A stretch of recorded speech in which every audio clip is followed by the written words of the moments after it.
አብርሃም ወነቢ ሙሴ አምላከ አብርሃም ወነቢ ሙሴ አጋዕዝተ ዓለም ቅድስት ሥላሴ ተመስገኑ ተመስገኑ ተመስገኑ ትምላላነሰ በውዳሴ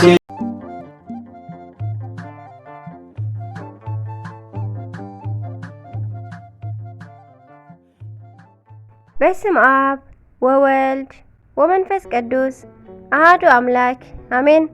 ሰላም እግዚአብሔር አምላክ ምስ ኩላትኩም ይኹን። ስድራ እግዚአብሔር አምላክ ከመይ ውዕልኩም? አነ እግዚአብሔር ይመስገን። ክብሪ ይስፋሕ መድኃኔ ዓለም ክርስቶስ ልዑል እግዚአብሔር አምላኽና ክሰበ ሰዓት እዚኣ ብጸጋን ብጥዕናን ስለ ዘጽንሐናን ዝዓቀበናን ክብርን ምስጋናን አምልኮን ውዳሴን ንዘለዓለም ንዑ ይኹኖ አሜን።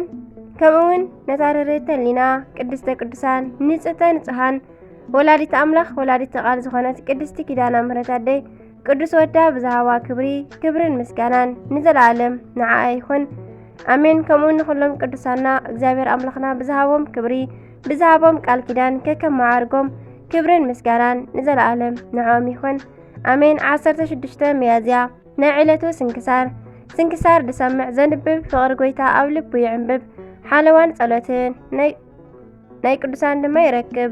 ዝክረ ጻድቅ ለዓለም ይህሉ ዝኽሪ ናይ ጻድቅ ንዓለም ይዝነብር ካብ ኩሉ ክፉእ ዘበለ ክድሕኑ ንቅዱሳን ተማሕፀኑ አሜን።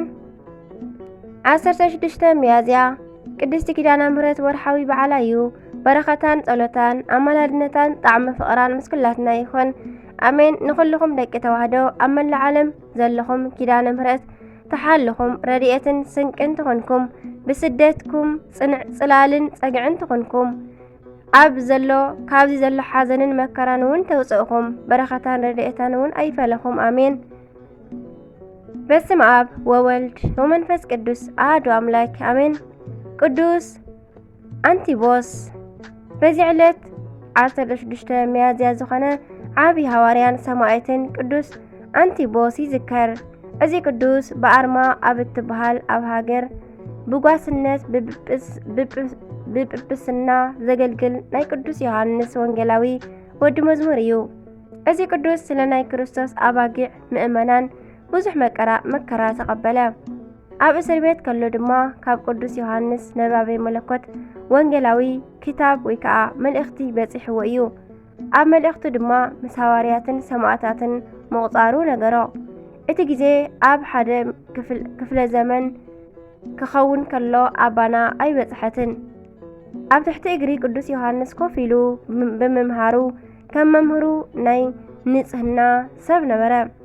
ድሕሪ ናይ ብዙሕ ዓመታት ኣገልግሎት ስለ ፍቕረ ክርስቶስ ኣብዚ ዓለም ብሰማዕትነት ሓለፈ። ኣብ ዓብይ ቅዱስ መጽሓፍ ድማ ናይዚ ቅዱስ ስም ብምጥቃሱ ምብራቕ ኦርቶዶክሳውያን ይኣምኑ።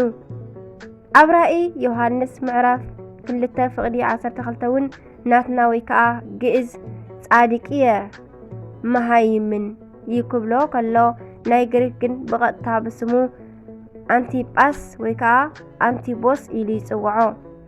ኣብ ንእሽቶ እስያ ካብ ዝነበራ 7 ኣብያተ ክርስቲያናት ናይ ሓንቲ ናይ ጴርጋሞን ወይ ከዓ ናይ አንቲቦስ ሓለቓ ዝነበረ ክኸውን ከሎ ሰማዕት ምዃኑ ድማ ኣብዚ ምዕራፍ ተጠቒሱ ኣሎ።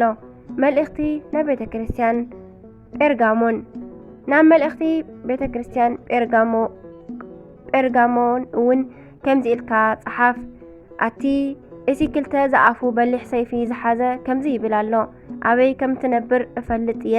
ኣብቲ ናይ ሰይጣን ዝፋን ዘሎ ኢኻ እትነብር። ነቲ ኣባይ ዘሎካ እምነት ኣጽኒዕካ ሒዝካዮ ኣለኻ። ኣብቲ ሰይጣን ዝነብረሉ ንኣንቲጳጦስ ነቲ እሙን ምስክረይ ኣብ ማእከልኩም ብዝቐተልዎ መዓልታት እኳ ነቲ ኣባይ ዘለካ እምነት ኣይከሓድካን። እንተኾነ ብቁሩብ ነገር ፈሪደልካ ኣለኹ። ምህሮ ብዓለም ዝሰዓቡ ገለ ሰባት ኣለውኻ። ብዓለም እቲ ንደቂ እስራኤል መፈንጠራ ክገብረሎም ኢሉ ንጣዖት ዝተሰውዐ ከም ዝበልዑን ከም ዝዝምውን ምእንቲ ክገብር ንባላቕ ዝመኸሮ እዩ። ከምኡውን ኒቆላውያን ዝስዕቡ ገለ ሰባት ኣለውኻ። ስለዚ ተነሳሕ እንተዘይ ኮይነ ቀልጢፈ መጽኤ በቲ ካብ ኣፈይ ዝወፅእ ሰይፊ ክወግኦም እየ። እዝኒ ዘለዎ እቲ መንፈስ ቅዱስ ንኣብያተ ክርስቲያን ዝብለን ዘሎ ይስማዕ። ነቲ ዝስዕብ ካብቲ ስውር መና ክህቦ እየ። ብዘይካ እቲ ዝተቐበሎስ ሓደ እኳ ዘይፈልጥ ሓድሽ ስም ዝተፅሓፎ ጻዕዳ እምኒ ድማ ክህቦ እየ ኢሉ ኣብ ራእይ ምዕራፍ 2:12 ክሳብ 17 ይልእኸሉ። ኣሜን። በረኸትን ረድኤትን ናይ ቅዱስ አንቲቦስ በረኸት ምስ ኩላትና ይኹን። ኣሜን። ኣምላኽና ካብ ናይ ቅዱስ አንቲቦስ በረኸት የሳትፈና። ኣሜን።